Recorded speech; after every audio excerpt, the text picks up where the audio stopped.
Assalamualaikum warahmatullahi wabarakatuh.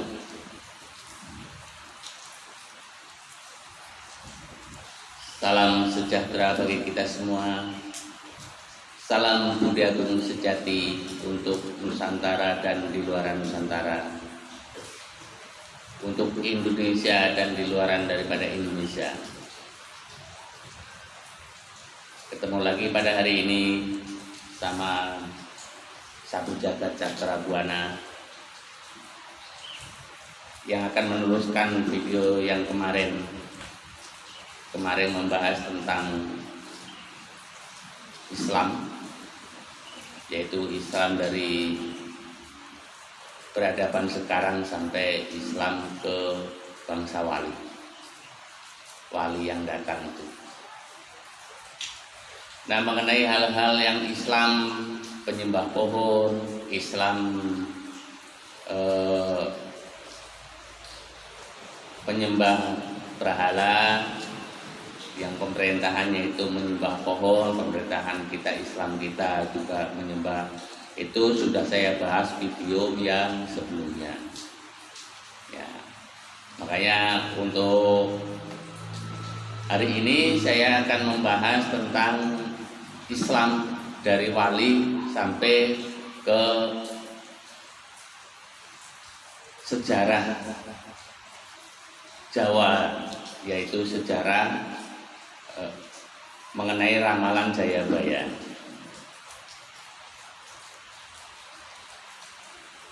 Jadi begini, kalau saya lihat itu dari zaman wali itu ya, dalam zaman wali 9, mengenai untuk pembahasan dan pertemuan pada sama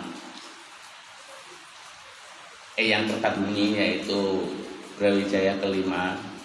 Ini kok rasa-rasanya itu menurut penemuan saya ini ada kebohongan yang sangat luar biasa di sini. Ya, ada kebohongan sejarah yang sangat luar biasa di sini.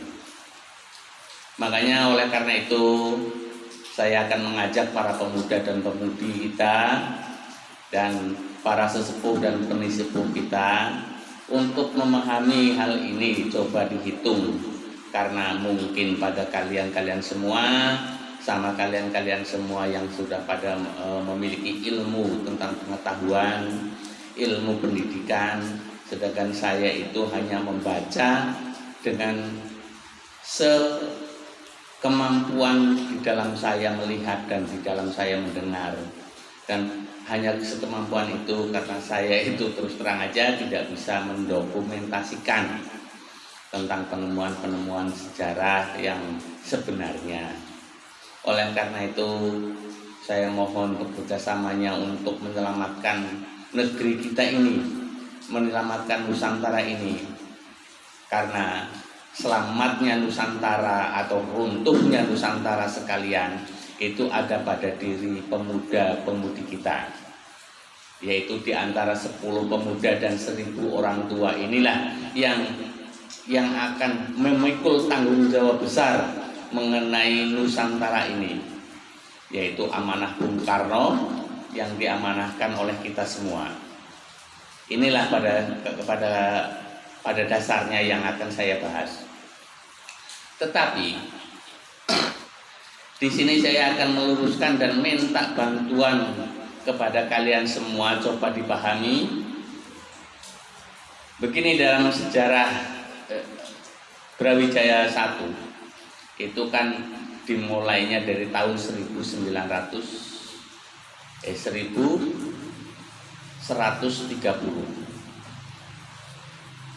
Itulah mulainya ada kerajaan Kediri atau kerajaan Majapahit, yaitu dibawa oleh Brawijaya. Sedangkan Brawijaya 1 itu berarti tahun 1130. Terakhir dari raja keempat, yaitu Raja Hayam Wuruk, itu raja keempat. Meninggalnya Hayam Wuruk aja itu tahun 1331. Itu raja terakhir, raja keempat. 1331 31 itu meninggalnya Hayam Wuruk, sedangkan masih dilanjutkan sama Gajah Mada itu masih memimpin, masih mengikuti Mahapatih Gajah Mada ini adalah dari Hayam Wuruk, itu masih menjadi bekal Gajah Mada. Nah, semenjak itu di Brawijaya 5 itu masih ada di situ Gajah Mada, itu dijuluki yaitu Mahapatih ya. Mahapatih Gajah Mada, Panglima Perang Gajah Mada aliasnya kan gitu. Senopatinya itu adalah masih Gajah Mada. Dari tahun 1331 sampai tahun 1338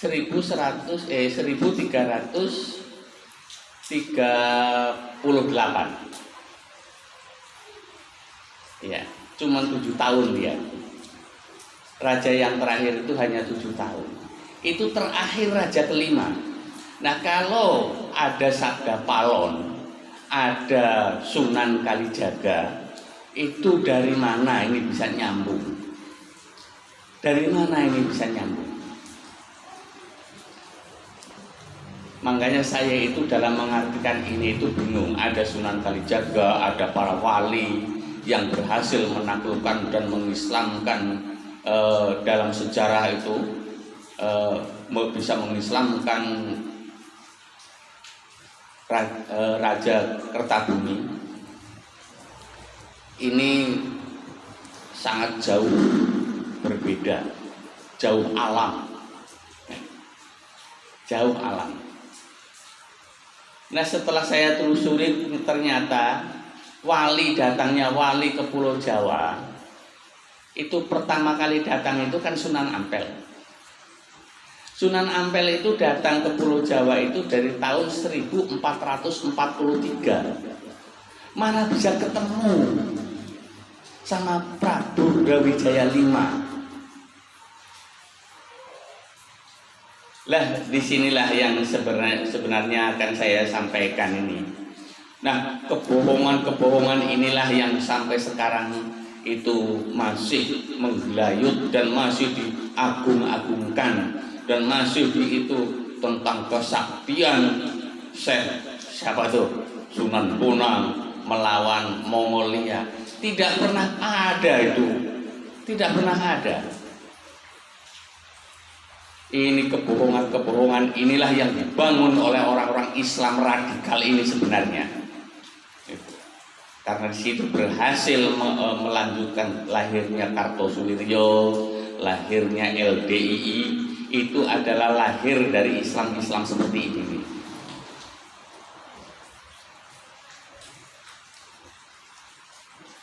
Apakah kalau begini saya jadi menyesal menjadi orang Islam? Tidak.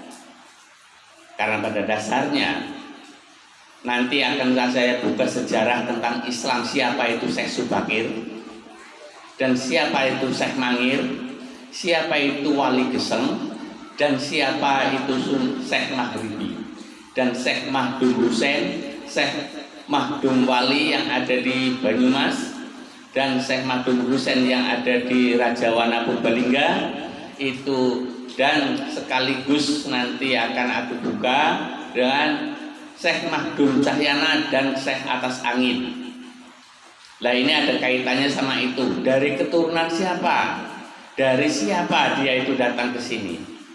Sejarah di dalam yang dibawakan oleh para sahabat-sahabat kita dan saudara kita, baik itu pemuda maupun pemudi, itu tidak ada yang salah di dalam menguraikan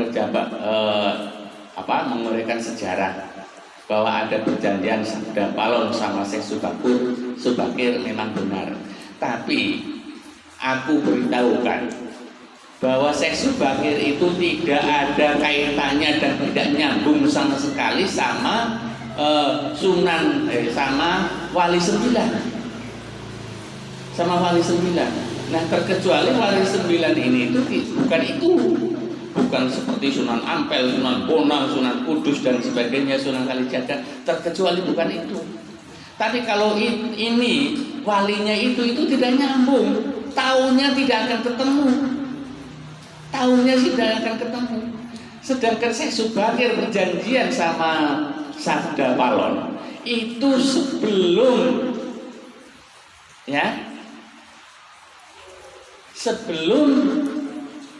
kerajaan kedua, itu masih kerajaan ke-1, masih Prabu Jayabaya yang menjadi raja baru. Di situ ada Sabda Palon, lalu menumbali Pulau Jawa itu. Ada kesepakatan antara Syekh Subakir dengan itu, tapi itu masih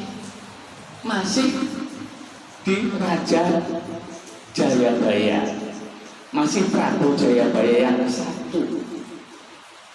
Lah kok bisa Syekh Subakir itu katanya itu sejatinya Sunan Ampel lah, atau anaknya Sunan Ampel. Lah disinilah yang istilahnya yang kenapa kok bisa jadi begini. Makanya saya telusuri dalam perjalanan Islam dari zaman wali ke sekarang, itu ternyata secara keseluruhan itu memang membiarkan, rupanya itu membiarkan siapapun yang terjadi, yang di situ itu tidak ada NU, tidak ada Muhammadiyah, tidak ada siapa-siapa, yang penting Islam itu, maupun apapun yang dilakukan zaman itu, yaitu adalah Islam. Karena tidak ada pelurusan, jadi tidak berfungsi Al-Quran itu kepada untuk para wali sampai sekarang, itu tidak berfungsi. Maliki Yaumiddinnya tidak berfungsi. Hanya kepadamu lah aku mau menyembah dan hanya kepadamu lah aku mohon pertolongan, itu juga tidak berfungsi. Ihdinas siratal mustaqim apalagi. Di mana ini? Di mana ada kiai kita yang meluruskan? Di mana yang ada kiai kita yang memberikan petunjuk jalan yang lurus kepada umat-umat yang sesat ini? Kalau memang itu termasuk perbuatan LDI itu sesat, apakah pernah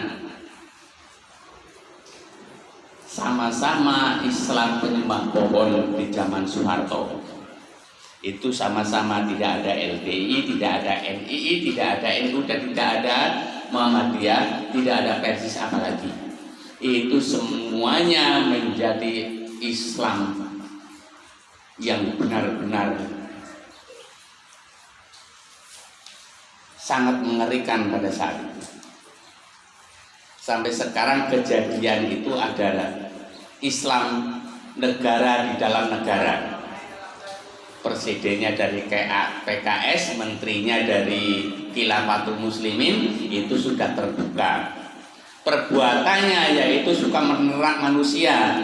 Kiai-kiai yang dari mereka, ustadz-ustadz yang dari mereka, imam-imam besar itu bisa berbicara Allahu Akbar, tapi bisa bikin anak juga rupanya. Dia juga bisa memproduksi anak, itu anak-anak jadah, anak-anak yang hasil jinahan dari kiai-kiai itu sendiri.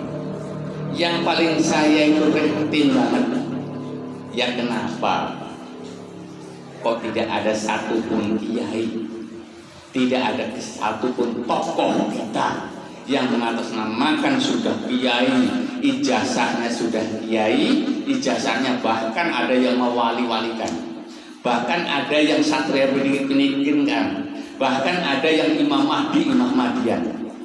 Ini sudah menjadi itu seorang Imam Mahdi, itu seorang itu. Nah, kenapa di saat agama kita, Islam kita diadu dengan diacak-acak kayak begini, tidak ada kiai satupun yang bisa meluruskan mengenai hal ini. Inilah yang sangat khawatir kita kepada Islam kita yang sebenarnya. Bagi kita yang dari kecil itu kita itu menjadi orang Islam. Kita tidak akan menyesal. Oleh karena itu saya mempelajari sebenarnya kayak apa sih Islam yang benar itu.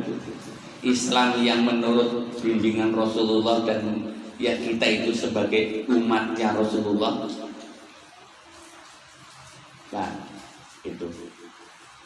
Ternyata memang di sini ada istilah Islam terbagi dua. Ya ternyata beginilah kejadiannya Islam yang ada di Indonesia.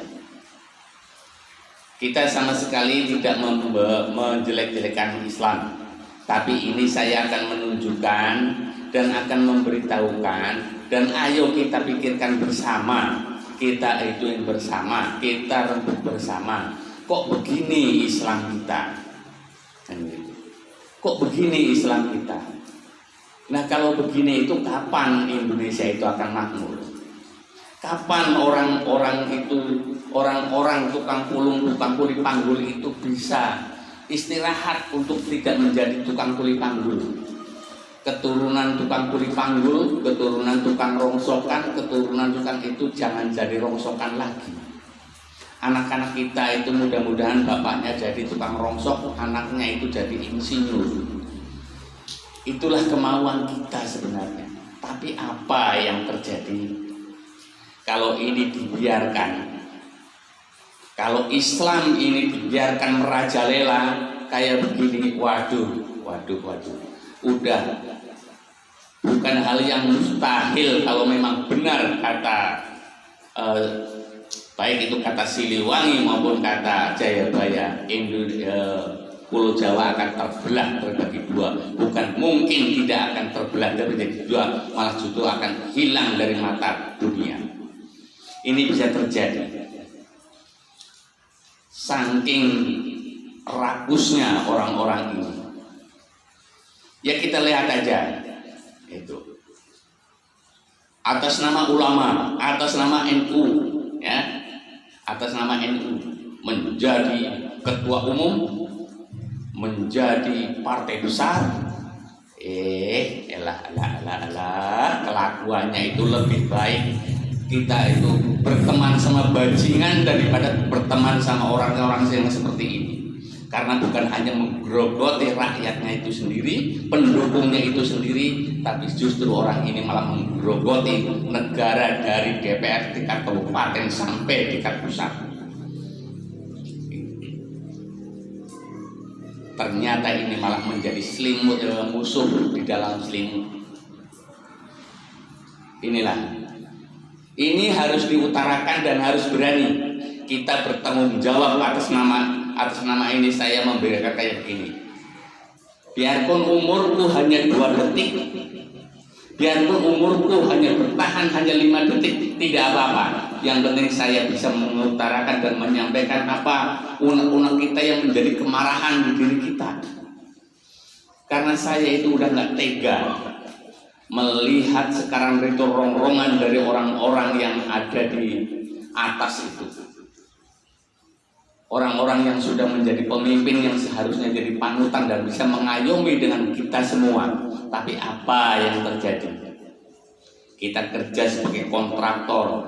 Kalau mengikuti kontraktor yang mengatasnamakan Persero, rata-rata tidak dibayar.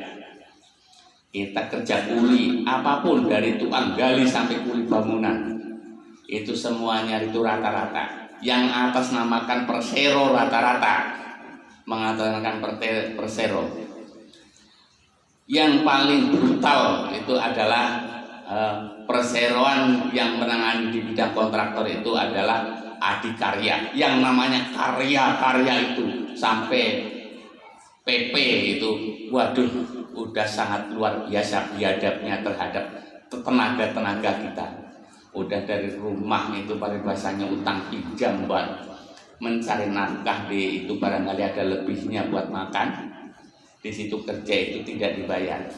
Silakan para pemuda dan pemudi kita, barangkali ada yang tersentuh hatinya, ada yang kepengen tahu tentang kebenaran, silahkan cek di lapangan. Silahkan cek. Kalau dicek di lapangan itu tidak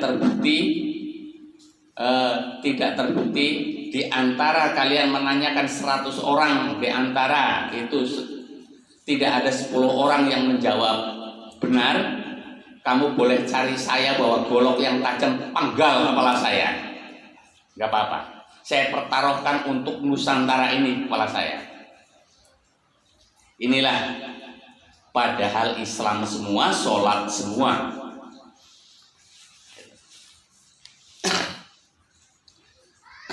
Inilah persoalan-persoalan kita yang sebenarnya. Nah, mengenai itu masalah kehidupan kita dan masyarakat kita itu kayak begitu. Belum lagi kita ada sedikit punya tanah, di situ ada yang ada batu baranya, yang bisa menanam sawitnya, yang bisa menanam itu, yang bisa mengelola dengan baik, itu hanya bisa menjadi budaknya para PT dan kontraktor yang mengatasnamakan perseroan. Kita bukan hanya lihat di Pulau Jawa saja, tapi cobalah kita bareng-bareng, ayo kita yang ada di Sumatera, yang ada di NTT, yang ada di Papua, yang ada di Kalimantan, silahkan cek. Sehingga bumi pertiwi itu sudah acak kadut, sudah menjadi lubang-lubang genangan air yang tidak terurus. Rusaknya Nusantara dan rusaknya bumi pertiwi ini itu sangat memprihatinkan, sementara para penghuni kita, para pemilik itu hanya dibohongi dengan menanam 2 hektar, nanti akan diberi sertifikat. Akhirnya apa? Sertifikat itu tidak pernah keluar, itu diakui oleh PT itu sendiri. Bebas PT itu. Tapi Indonesia sekalipun mendulang emas saja dikejar-kejar sama polisi. Manualan membawa emas, membawa cangkul itu kepengen mencari emas aja, bila ketemu itu diuber-uber sama petugas kita. Sekalipun itu pada mengutin bekas sisaan yang batu bara yang tidak terpakai, yang sudah alat berat tidak mampu aja, itu kuatan dirazia setiap hari. Masya Allah, akan jadi apa ini Indonesia kalau yang terus-terusan kayak begini? Masya Allah, ini benar-benar itu. Saya sendiri itu kadang-kadang saya sendiri masih kurang. Saya sendiri itu masih mungut. Saya sendiri masih jadi tukang rongsokan. Sekalipun makan buah pun buah bersamaan dengan belatung. Tapi saya itu kalau melihat orang-orang seperti ini, terus terang aja, cukup saya aja aturan. Tapi orang lain jangan dibikin kayak saya. Saya sering menangis dan meneteskan air mata dengan perbuatan-perbuatan orang-orang biadab seperti ini.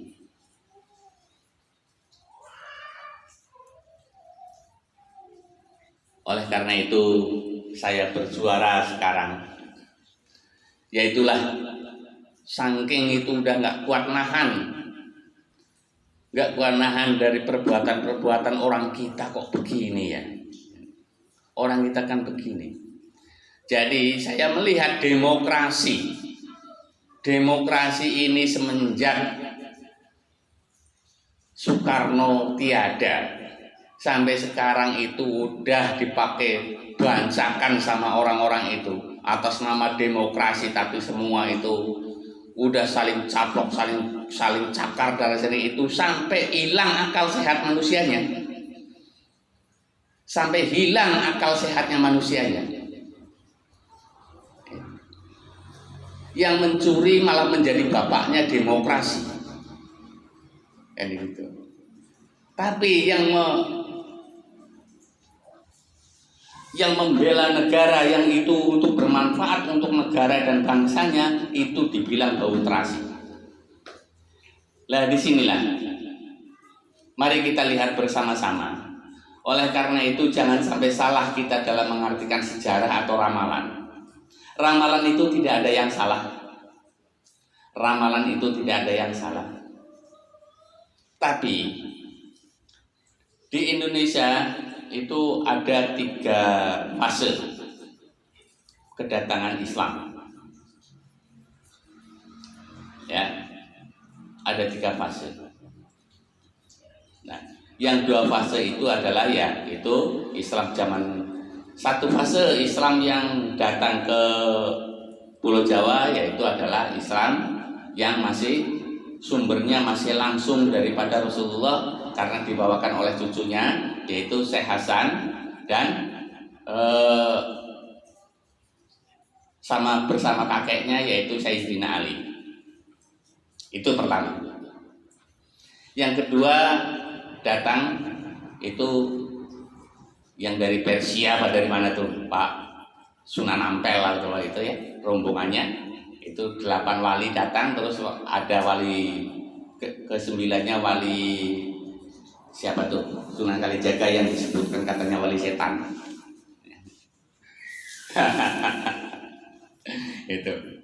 Nah sekarang itu coba kan gitu, nanti akan saya bahas itu masalah wali setan kan gitu. Tapi sebenarnya kalau melihat dari perilaku itu sendiri, sebenarnya itu kalau memang ini manusia itu sudah malu sebenarnya. Iya, tentang kemarin saya bahas mengenai ternyata Saridin itu anaknya Sunan Bonang hasil perzinahan dengan santrinya. Itu sebenarnya sudah malu sih itu. Karena saya berani bertanggung jawab. Sekalipun ini hanya dongeng, sekalipun ini hanya legenda, hanya sejarah, saya berani bertanggung jawab atas itu semuanya.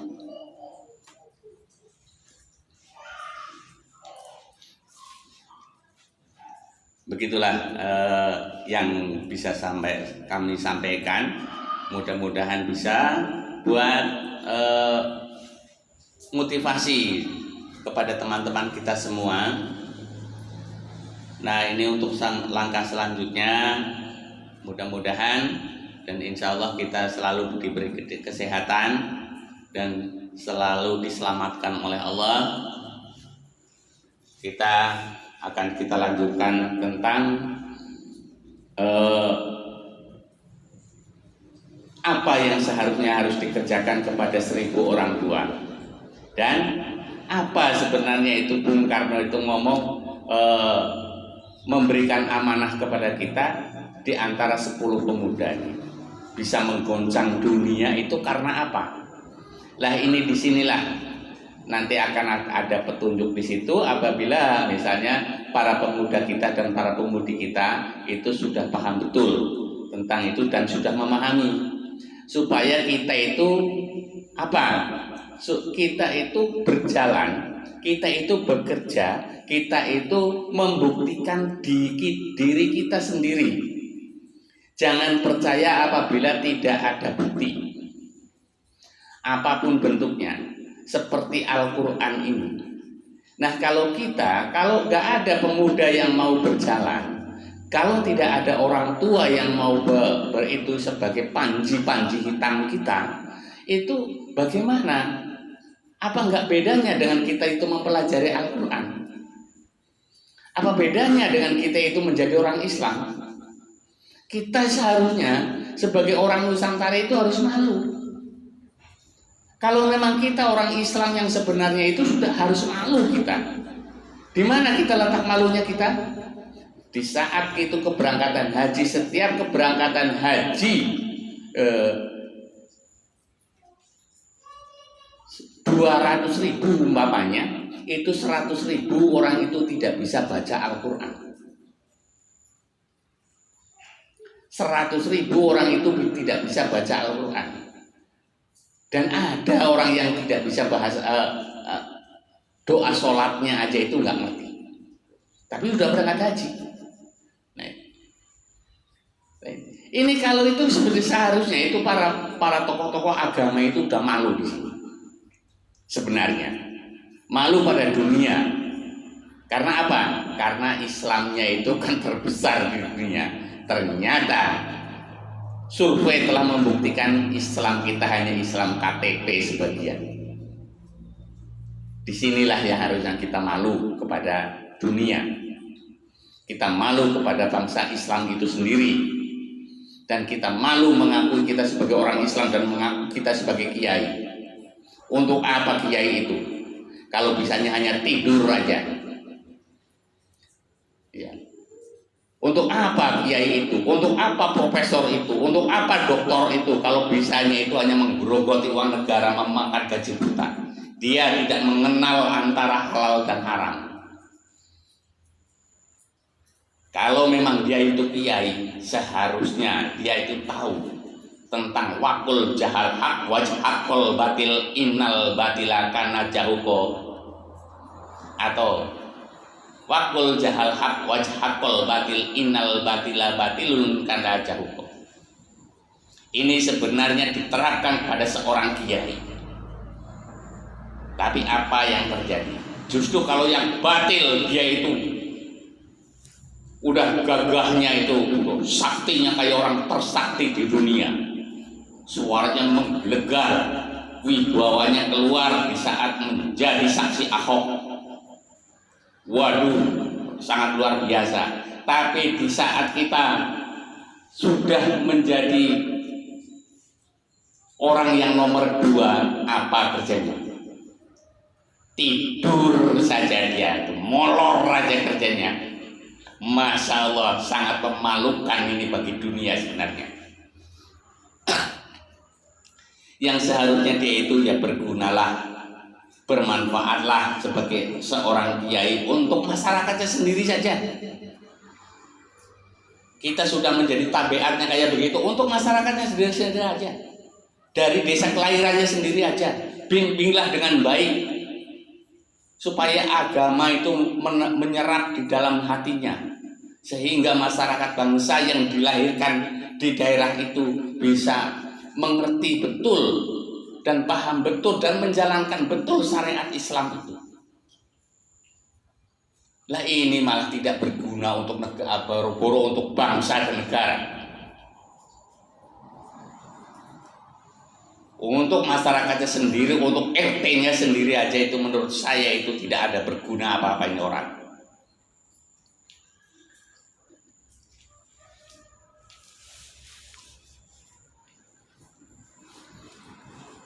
Saudara-saudaraku semuanya, cukup di sini dulu. Nanti akan kita sambung lagi karena kita akan terbatas dengan durasi ya. Oleh karena itu bagi orang yang berkenan, saya mohon subscribe-nya, mohon like-nya dan share untuk supaya kita bisa berlanjut untuk membawakan acara ini bersama-sama sama kalian semua. Assalamualaikum warahmatullahi wabarakatuh.